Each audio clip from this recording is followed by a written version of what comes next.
अस्सलाम वालेकुम, मैं हूं आबिद अंदलीब। नाजरीन, 12 बजे तो हम सोचने लग गए कि आज से सुप्रीम कोर्ट खुलेगी, हाई कोर्ट खुल जाएगी, तौहीन अदालत हुई है और एग्जैक्टली उसी पैटर्न पे खुलेगी जैसे आज से 1 साल पहले खुली थी। लेकिन ऐसा कुछ भी नहीं हुआ।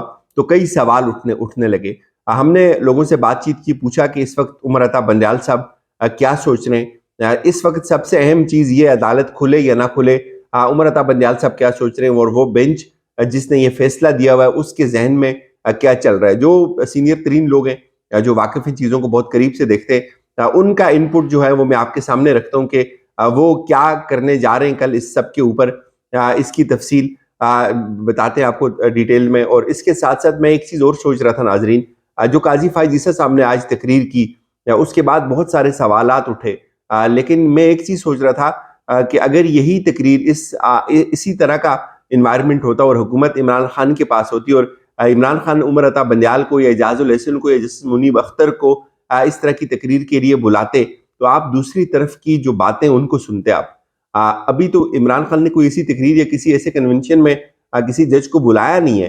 तो दूसरी पार्टी के जो लोग हैं वो जजेस की तस्वीर और उनके साथ उनके ऊपर जो जो हमले किए जा रहे हैं वो आपके सामने है। लेकिन ये सब कुछ अगर एजाजुल एहसन ने किया होता तो कितना तूफान मचा होता, कितनी खयानत है और कितनी मुनाफ़क़त है हमारे मुआशरे के अंदर। और लोग जो है वो उसको जस्टिफाई कर रहे हैं। लोग ये कह रहे हैं जी कि काजी फायज ईसा साहब को मालूम नहीं था कि वहाँ सियासी तकरीरें होंगी। भाई सवाल ये कि वो पार्लियामेंट है, वहाँ सियासी तकरीरें नहीं होती तो वहाँ क्या होता है? वहाँ कोई फुटबॉल की या क्रिकेट मैच की कमेंट्री तो नहीं होती, वहाँ ये सब होता है।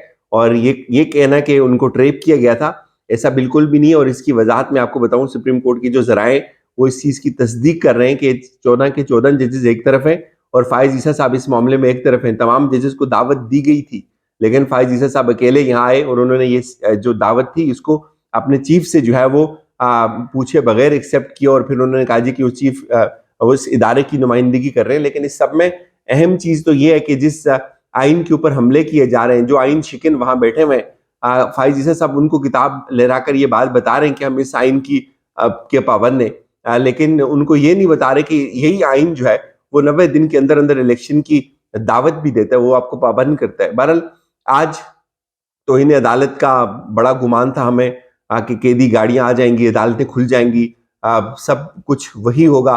जो तौहीन अदालत हो रही थी तो सब कुछ हुआ था वहां, ऐसा कुछ भी नहीं हुआ। तो ये पाकर बड़ी मायूसी हुई कि जो सुप्रीम कोर्ट और हाई कोर्ट के दरवाजे हैं वो बिल्कुल उसी तरह बंद हैं। कोई तौहीन अदालत के ऊपर किसी को बड़ी तशवीश नहीं हुई जो पिछले साल हुई थी।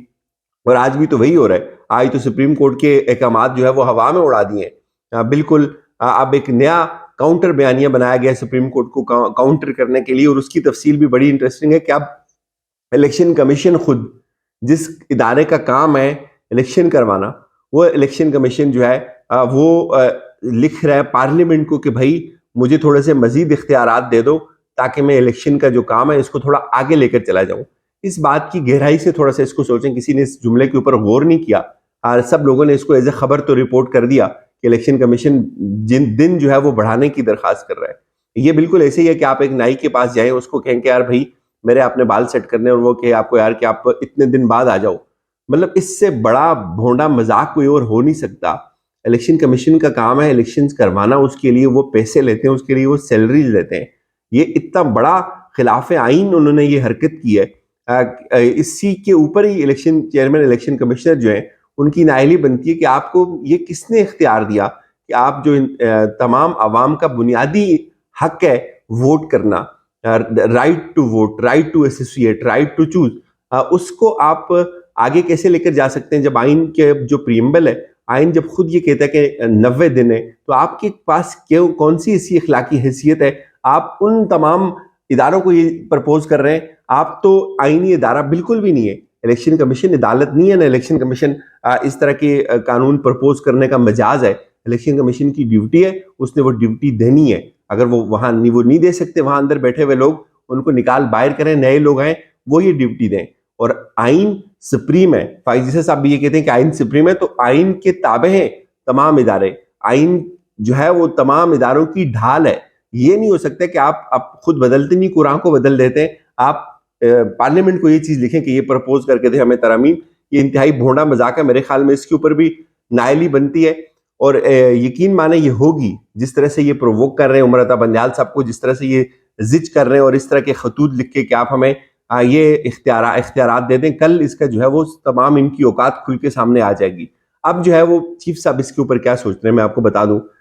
चीफ साहब के पास बेशुमार पावर्स हैं। चीफ साहब के पास 189 की पावर है, चीफ साहब के पास 224 की पावर है, फिर चीफ साहब के पास इस इलेक्शन कमीशन के पास 220 की पावर थी जो इसने इस्तेमाल नहीं की। लेकिन चीफ साहब के पास जो है वो सबसे स्ट्रॉन्ग पावर जो है वो 190 की है।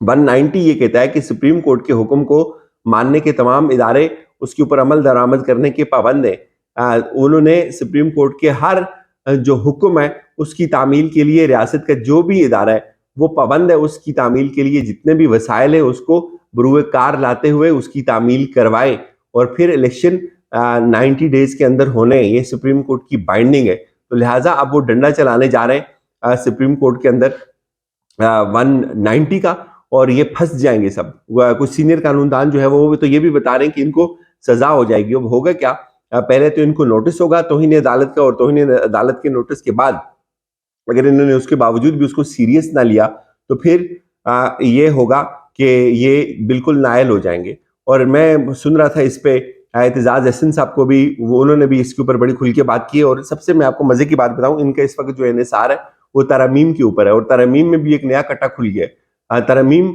इन्होंने प्रपोज की थी आरिफ अलवी साहब को, और उसमें ये था कि जो सो मोटो का मामला है वो 3 जजेस बैठेंगे, तो उसके बाद जो 2 जजेस इस चीज के ऊपर इत्तेफाक करेंगे तो वो सो मोटो जो है वो बन जाएगा। लेकिन अब इसमें एक नया जो इशू था कि वो जो किसी भी ऐसी चीज के ऊपर सो मोटो लेना होगा तो वो जो सेशन या वो मीटिंग जो कॉल करनी होगी वो कौन करेगा।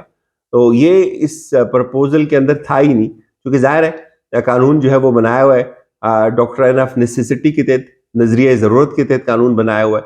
तो पता चला कि भाई वो दोबारा भेजने, तो अब 20 दिन मजीद लगेंगे जो ये उसको कानून बनाने के लिए और फिर इसको चैलेंज करने के लिए। तो इन 20 दिनों में भी चीफ जस्टिस जो है वो इनका कबाड़ा निकाल देंगे।